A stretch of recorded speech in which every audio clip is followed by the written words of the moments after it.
Today on How It's Made. Inflatable watercraft. It's sink or swim. Couscous. The non-Italian pasta. Modeling dough. Creativity takes shape. And Wicker products. The upside of being a basket case.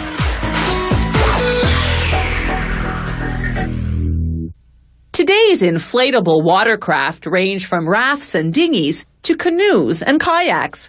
They're less expensive than conventional boats and easier to store and transport. You don't need a trailer, just throw your boat in the trunk. Then unfold and inflate it when you get to your aquatic destination. Whether it's a raft shooting the rapids or a motorized boat gliding across a calm lake, an inflatable watercraft begins with sturdy, waterproof material. This company uses a millimeter-thick PVC fabric that has a nylon or polyester fiber core. After workers trace and cut out the pieces that will form the boat, they connect them with a strip of the same material, fusing them together using a machine with a propane flame.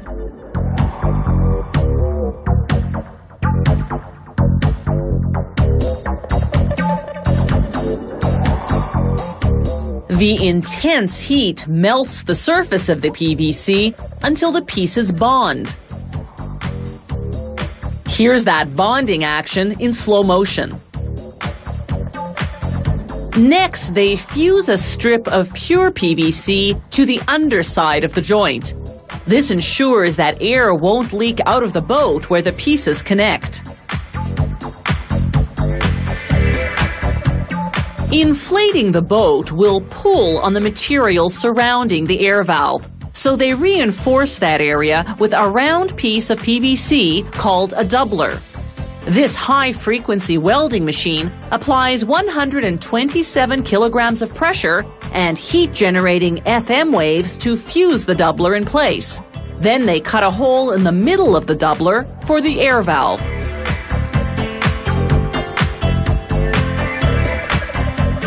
Next come the cones. Cones support the weight of the motor and enable the boat to plane, to rise above the water when traveling at high speed.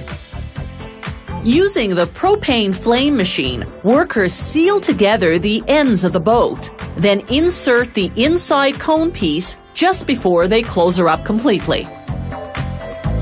They finish off the seal using the high-frequency welding machine, then pull the cone piece through.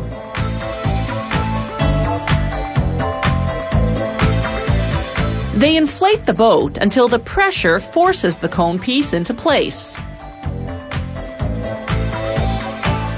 They seal all around it with heavy-duty caulking. Stick on the outside cone piece, then screw it securely in place. They inflate the boat fully now to perfect the seal and to expel the excess caulking. Now they install what's called the transom, a plank of wood that supports the motor at the rear of the boat. They cover it in boat fabric using a plastic resin-based glue that's resistant to the fiery heat of the sun. They apply the same glue to the piece of material that will become the underside of the boat, then position it in place.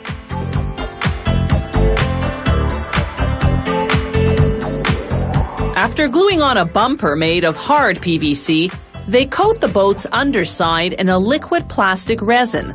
This protects the bottom when the boat runs aground over rocks and sand.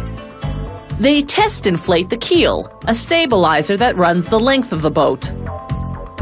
Then they deflate it and begin installing the floor. The floor is made up of 5 connected pieces, 3 made of aluminum and 2 made of fiberglass, plastic, or wood. The hole in the floor is for the keel's air valve. After inflating the boat, they inflate the keel.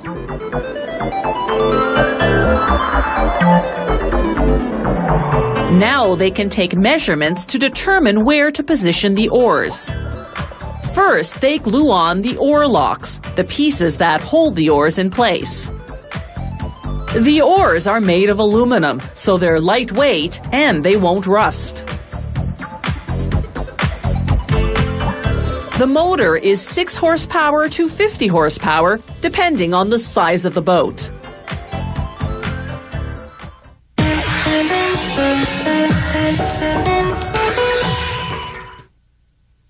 Couscous is a traditional staple of North African cuisine.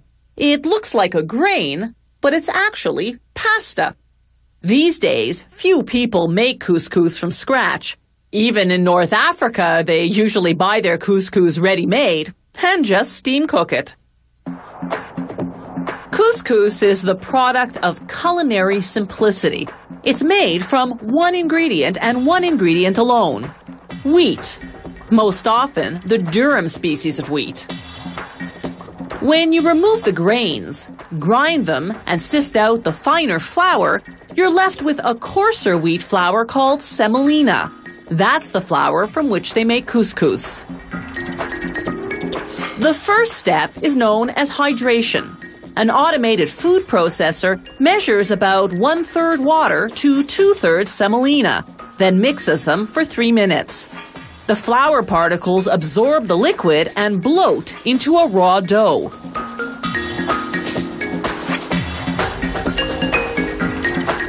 The dough particles then go into a rotating drum, where they spin for 7 minutes.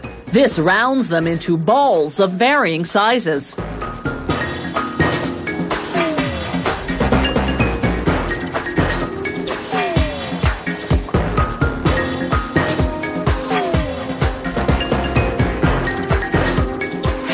A screen inside the drum sifts out the big clumps.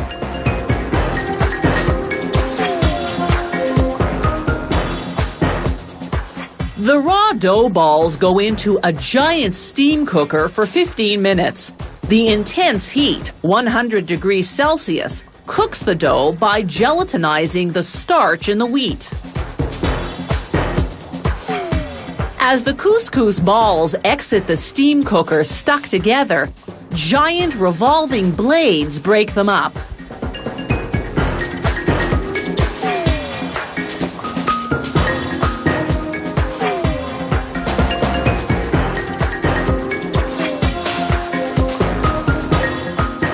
The soggy couscous now enters a rotating dryer where it spins for 18 minutes.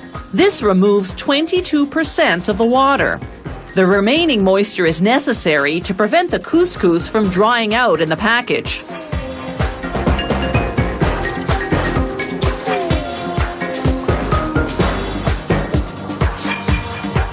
As the couscous pours out of the dryer onto the conveyor belt that funnels it to the next station, you can see that the balls are much drier and relatively uniform in size. But they're still steaming hot, so they go off to a refrigeration chamber for 2 minutes to cool. As the couscous exits the chamber, it runs through a screening machine that separates the balls, called grains, by size. Medium and fine couscous go off to their respective storage silos, while grains that are too big or too small go back to be reprocessed. The couscous making process, from wheat semolina to the finished product, has taken just 45 minutes. As we've seen, most of the cooking's been done by the factory, so all the consumer will have to do is steam this ready-made couscous for just 5 minutes on the stove or in the microwave. This factory packages its couscous in bulk quantities as well as in smaller meal-sized portions.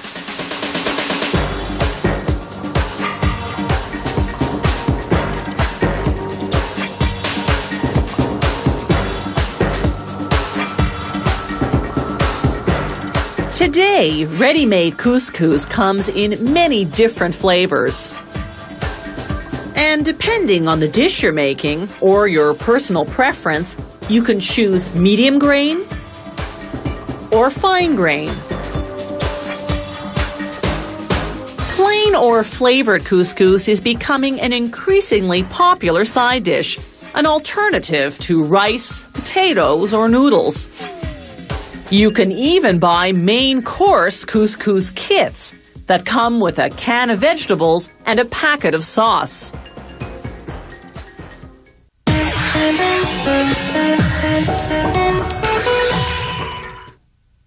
There's nothing little kids love more than digging their hands into a mound of squishy modeling dough, then rolling and shaping it. It's a hands-on experience in creativity, made all the more fun by modeling doughs that come in bright colors and yummy scents. Just in case little Billy decides to snack on his artistic creation, this scented modeling dough is made entirely of food ingredients, flavorings and colorings, salt, flour, hot water, and some secret ingredients the company won't divulge. The key to achieving just the right consistency is meticulous measurement. They use electronic scales to precision weigh each ingredient.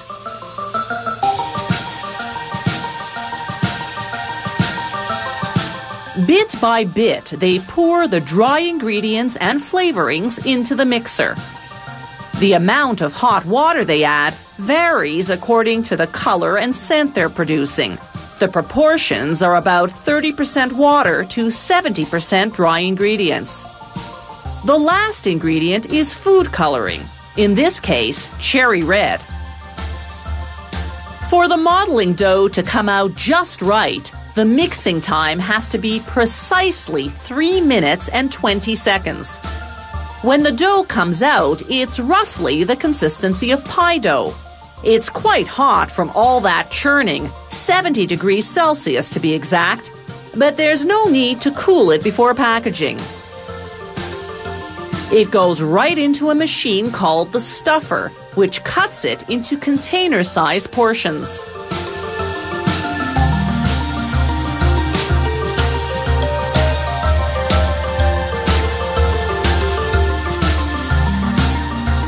The finished product is soft and malleable enough for endless hours of play.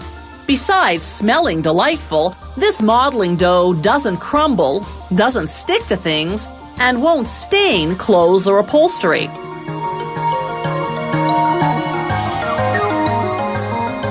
A machine called the container distributor lines up the plastic containers.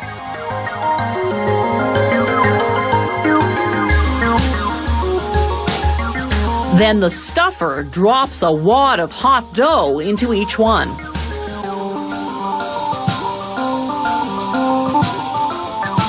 As the containers move down the line, on goes a cover stamped with the production date.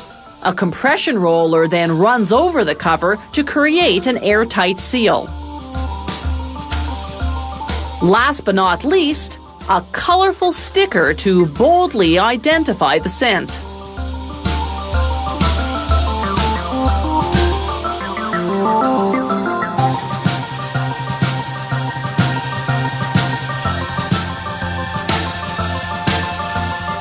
The containers pass through a metal detector, a precautionary measure in case some metal shards wore off the machinery and landed unnoticed in the dough. The company lab is continually developing new scents. This brand comes in 36 different scents so far, from a variety of fruits to kid-friendly foods.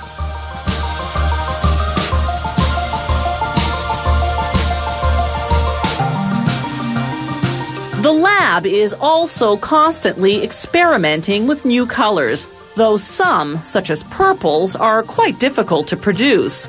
Children, of course, can make their own colors simply by combining existing ones.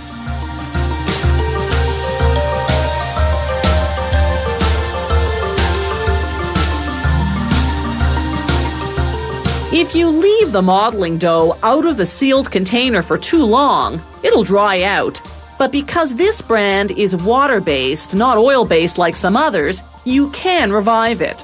All you have to do is add a few drops of water, knead it a bit, then put it back in the sealed container. After a few hours, your scented modeling dough will be as good as new.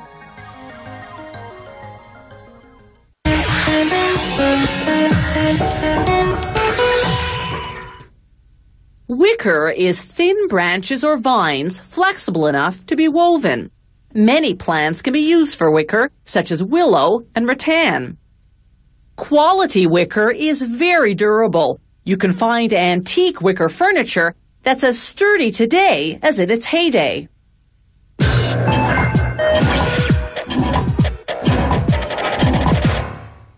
The oldest piece of wicker on record dates back to 1400 BC. Archaeologists discovered it in Egypt, where in ancient times people used wicker chairs. Hand-woven wicker furniture was the rage in Europe and North America in the 1800s. To meet this demand, trade schools churned out master wicker weavers. But by the 1930s, manufacturers developed a paper fiber to mimic the look of wicker and large mechanized looms to do the weaving.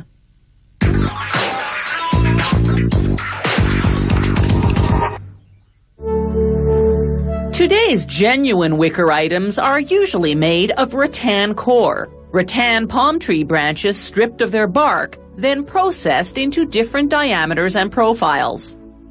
At this workshop, they use a manual loom to weave wicker hampers. Taking what's known as flat oval rattan core, flat on one side, rounded on the other, they run horizontal strands through vertical strands in an under and over pattern, working between the hamper's wooden frame and its fiberboard lining. They keep the vertical strands taut by tying them to weighted ropes. It's important to keep moistening the rattan with hot water to keep it supple enough to manipulate. They weave one thin round strand after every 13-centimeter high section of flat oval. There's no structural reason for this pattern, it's purely aesthetic. A wicker wastebasket begins with a base that dictates the shape. They insert vertical stakes of round rattan core along its perimeter. Then below the base, bend each stake over the next, then under the one after that. This forms what's called the foot border, a bottom rim that holds the base securely in place. Now they insert a wooden form and begin weaving. First, a small section of round rows, then a large section of flat oval ones. Slowly and patiently they work their way to the top, never resorting to glue or staples to hold the strands together. Only a hook to compress the rows for a neat and tight weave. Every so often they use pliers to tear off a stray fiber. Now for the finishing touch. They braid what's left of the vertical stakes into a decorative top rim. This particular braiding technique is very complex, requiring all 10 fingers and a special tool to pry stubborn strands apart. They snip off the excess with a cutter.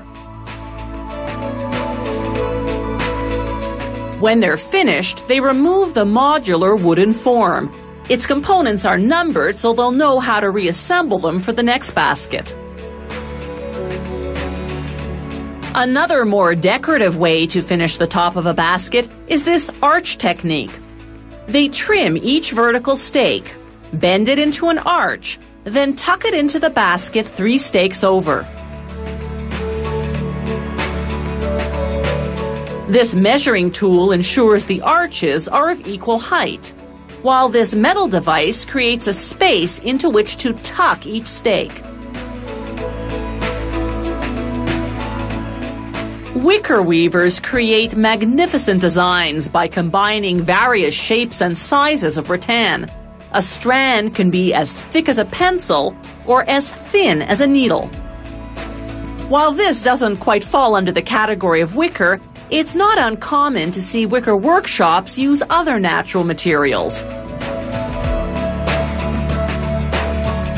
Here they're weaving a chair seat out of cord made from seagrass.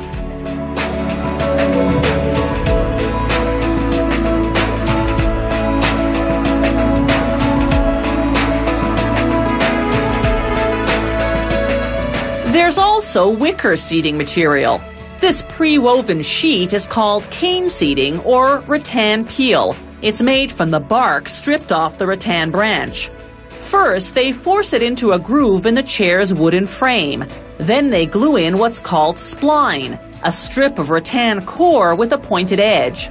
They wedge that edge into the groove, hammering it down to hold the rattan peel in place. Then they trim off the excess. Because wicker is wood, it can be stained or painted, or left its natural color. Whatever the finish, they give it 2 or 3 coats of varnish for protection.